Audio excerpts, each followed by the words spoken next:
மதிப்பீடு 6th standard Tamil term 1 இயல் 1ல் இலக்கணத்துக்கான வினாவிடைக்கான மதிப்பீடு பகுதி பார்க்கலாம். இதை தொடர்ந்து மொழியை ஆள்வோம், மொழியோடு விளையாடு, இதற்கான ஆன்சர் என்னன்னு பார்ப்போம். கொடுக்கப்பட்டுள்ள மாத்திரை அளவுக்கேற்ப சொற்களை எழுதுக.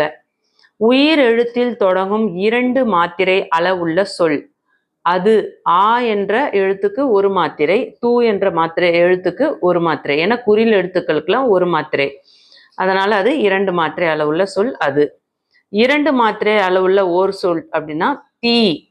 தீ அப்படின்னும் போது அது நெடில் எழுத்து, நெடில் எழுத்துக்கு 2 மாத்திரை.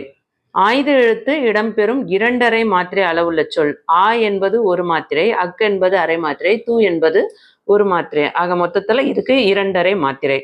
குருவினா தமிழ் இலக்கணம் எத்தனை வகைப்படும், அவை யாவை? விடை தமிழ் இலக்கணம் 5 வகைப்படும். அவை எழுத்து இலக்கணம், சொல் இலக்கணம், பொருள் இலக்கணம், யாப்பு இலக்கணம், அணி இலக்கணம்.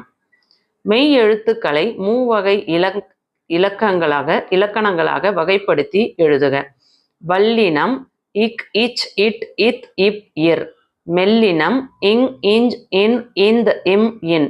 இடையினம் இ, இர், இல், இவ், இழ், இல். தமிழ் எழுத்துக்களுக்குரிய மாத்திரை அளவுகளை குறிப்பிடுக.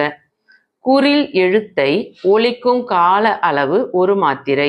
நெடில் எழுத்தை ஒலிக்கும் கால அளவு 2 மாத்திரை. மெய் எழுத்துக்கள் ஒலிக்கும் கால அளவு அரை மாத்திரை.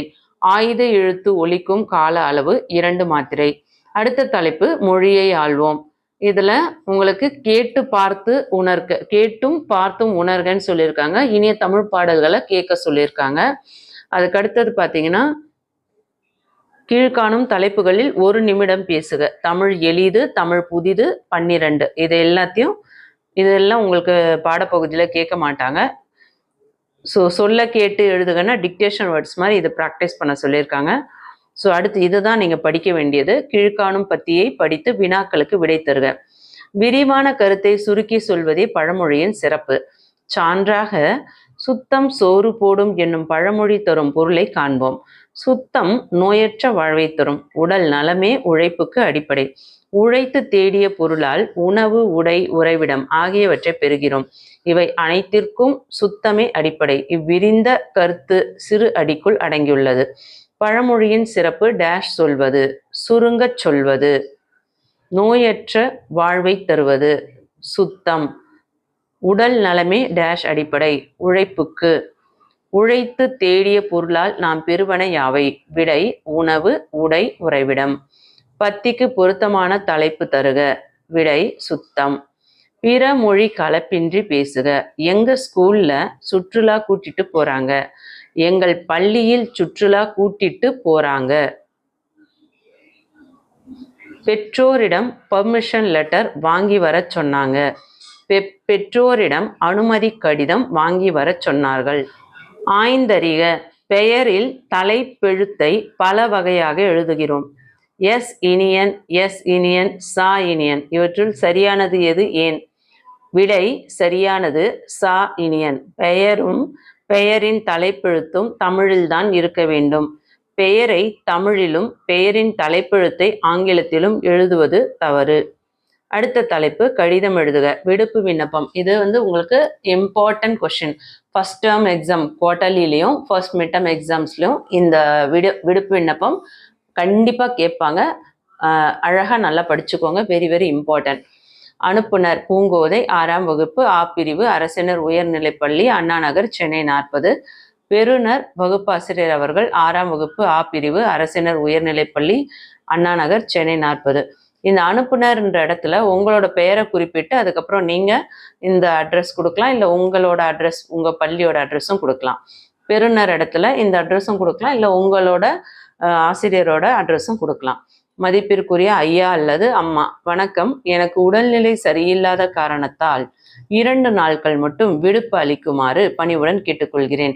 இங்கே உங்களுக்கு கொஸ்டின் அந்த லீவுக்கு தமிழ்ல வர வார்த்தை விடுப்பு. அதை தான் லீவை விடுப்புன்னு சொல்லுவாங்க. அந்த இடத்துல நீங்கள் விடுப்பு அளிக்குமாறு பணிவுடன் கேட்டுக்கொள்கிறேன். கொஸ்டின்ல என்ன கேட்டிருக்காங்களோ அதே மாதிரி நீங்கள் எழுதணும். நன்றி. இப்படிக்கு தங்கள் உண்மையுள்ள மாணவி பூங்கோதை. இடம் முகப்பேர்.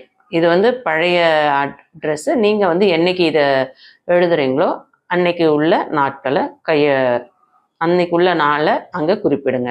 அடுத்து மொழியோட விளையாடு. திரட்டுக. மை என்னும் எழுத்தில் முடியும் சொற்களின் பட்டியல் தயாரிக்க. கருமை, இனிமை, பொறுமை, பெருமை, இளமை, சிறுமை, கல்லாமை, வறுமை, தனிமை, உவமை, அருமை, உண்மை, இல்லாமை, பன்மை. சொல்வளம் பெறுவோம். கீழ்காணும் சொற்களில் உள்ள எழுத்துக்களை கொண்டு புதிய சொற்களை உருவாக்குக. கரும்பு என்ற சொல்ல இருந்து உருவாக்கக்கூடிய சொல் பார்த்தோம்னா கரு, கம்பு. கவிதையில கவி, விதை, கதை, தை. பதிற்று பத்துனா பதி, பத்து, பற்று. பரிபாடல்னா பரி, பாடல், பா, பால், பாரி. 2 சொற்களை இணைத்து புதிய சொற்களை உருவாக்குக. நூல், மொழி, கோல், மீன், நீதி, எழுது, கண், வெளி, தமிழ், மணி, மாலை, விண். இதில் வந்து உங்களுக்கு உதாரணம் பாருங்க. விண்மீன். இதே போல் எல்லா வார்த்தைகளும் சேர்த்து எழுதணும். மொழி நூல், தமிழ் மொழி, எழுதுகோல், கண்மணி, நீதி நூல், தமிழ்மணி, மீன்கண், தமிழ் மாலை, தமிழ் நூல், விண்வெளி, மணி மாலை. பொருத்தமான சொற்களை கொண்டு தொடர்களை நிரப்புக. அன்பு தருவது தமிழ், ஆற்றல் தருவது தமிழ், இன்பம் தருவது தமிழ், ஈடு இல்லாதது தமிழ், உவகை தருவது தமிழ், ஊக்கம் தருவது தமிழ், என்றும் வேண்டும் தமிழ், ஏற்றம் தருவது தமிழ். கட்டங்களில் மறைந்துள்ள பெயர்களை கண்டுபிடிக்க. இந்த கட்டங்களில் என்ன பெயர் கொடுத்துருக்காங்களோ அது மறைஞ்சுள்ளதை நீங்கள் கண்டுபிடிச்சு எழுதணும். விடை. பாரதிதாசன், பாரதியார், திருவள்ளுவர், வாணிதாசன், சுரதா, ஔவையார். நிற்க அதற்கு தக. நான் தாய்மொழியிலேயே பேசுவேன், தாய்மொழியிலேயே கல்வி கற்பேன், தமிழ் பெயர்களையே சூட்டுவேன். கலைச்சொல் அறிவோம். வலஞ்சுழி கிளாக்வைஸ், இடஞ்சுழி ஆன்டி கிளாக்வைஸ். இணையம் இன்டர்நெட், குரல் தேடல் வாய்ஸ் சர்ச், தேடுபொறி சர்ச் என்ஜின்.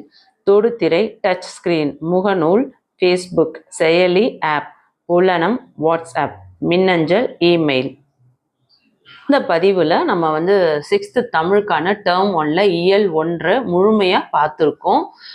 இந்த பதிவு உங்களுக்கு ரொம்ப உபயோகமாக இருக்குன்னு ஃபீல் பண்ணிங்கன்னா ஒரு லைக் கொடுத்து உங்கள் ஃப்ரெண்ட்ஸ்க்கும் ஷேர் பண்ணுங்கள். தேங்க்யூ.